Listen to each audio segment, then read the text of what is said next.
Welcome to the Philippines. Hi.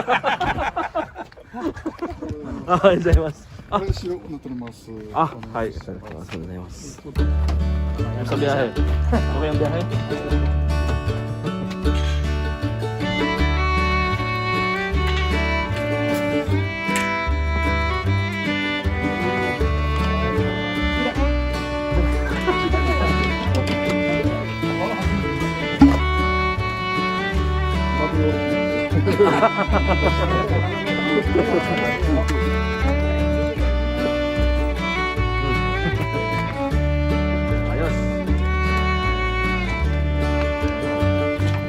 Okay, welcome back to our channel. Yes, today is September 27, 2023. Ngayon ay Wednesday. At tayo ay pupunta ngayon sa Toyokawa. Meron tayong napakagandang mission ngayon. At tayo ay sasalubong. Yan. Sasalubong sa mga bagong laya. Meron tayong mga trainees na hawak. And sila ay nag-stay sa isang Japanese school for 1 month. And today yung last day nila. At sila ngayon ay pupunta na sa kanilang mga dorm. Yung official dorm nila sa kanilang mga trabaho. Ayan. So ang aming trabaho ngayon ay sasalubungin sila at i-discuss lahat ng mga possible orientations sa kanilang mga apartment at sa mga kalapit na mga stores na pwede namin puntahan. So exciting ngayon ang ating vlog. So sige, simulan natin. Let's go!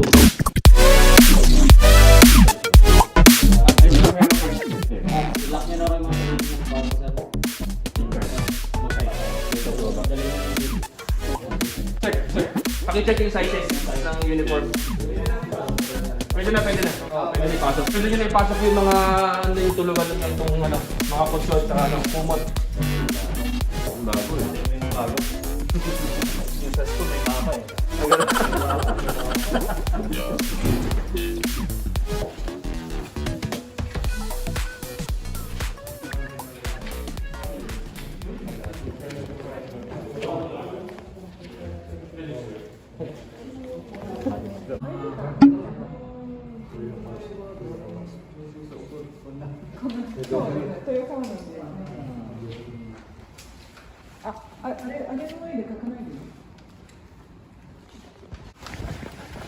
Ito sa kaliwa.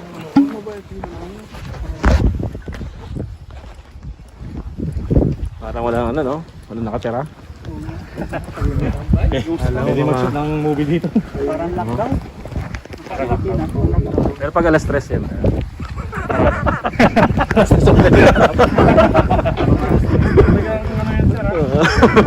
Yung isang kasama namin, nakakita sa sa school, sabi niya. Sa loob ng kwarto. Sa Angelos mo? Sa school ko. Ano nangyari? Second floor? Sa may hagdan. Siya. Ano nakita? Nakaputi daw. Hindi nga. Tapos labas siya Filipino? Nakakita? naglabas siya. Kasama natin si Nagbukas niya doon sa nilaban niya, may picture sa loob. May ano? May picture. Kitchen. Tabo, yung pang sa CR.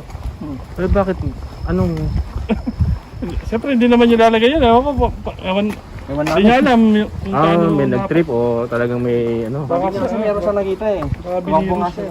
Kinausap nga niya, sabi ko hindi ka naintindihan kasi dapat Nihongo yung sinabi mo. Oo. Sabi mo, yung gawa ka na si Masen. Ito na yung Nagayama Station. Hindi pala dito. Ngayon, yung papunta doon sa Nodajo, lilipat kayo ng doon kayo sa kabila. So, kasi dito, yung train, hintayan sila eh. Kasi isa lang yung release na yan eh. Dito lang nagdo-duplicate pagka nasa Eki na mismo. Yung mangyayari niyan, tatawid kayo doon. Lakad kayo doon sa pag Tapos dito kayo mag-aantay na.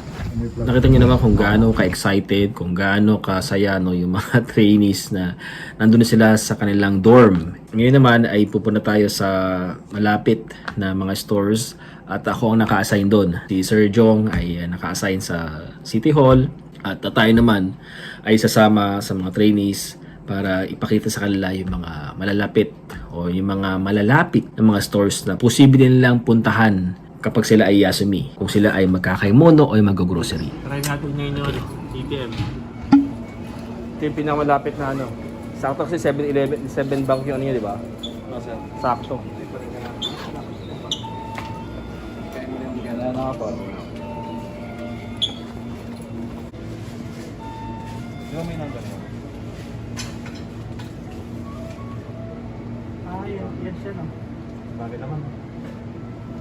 Ano, confirm mo na.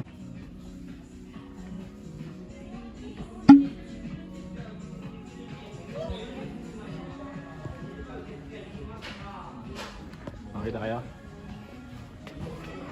Alam ko pag sabi niya pag natapos na 'yon, o papalitan mo, request mo lang ng unlock. I-unlock na nila kasi tapos na. Is na din yun eh.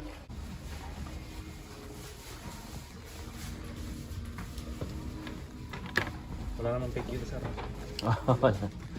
Meron din ano, mga class D ganyan. Meron.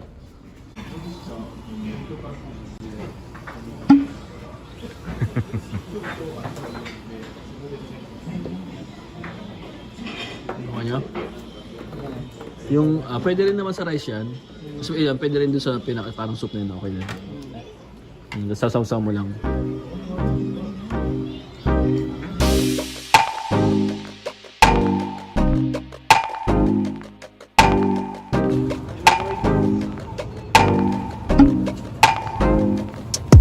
Amen.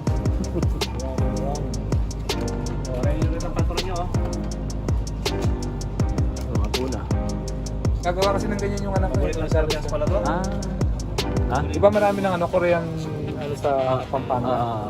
sa friendship no? Oo. Eh, madalas lumalabas ka. Ako yung ingredients, gumagawa siya ng ganyan. Oh.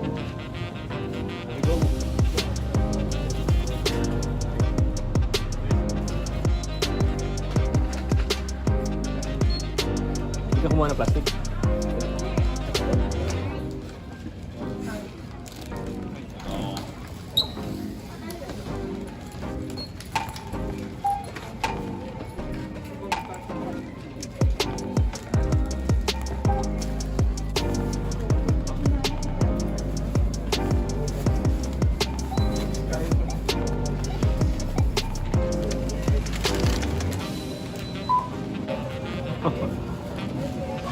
Hype na naman ito.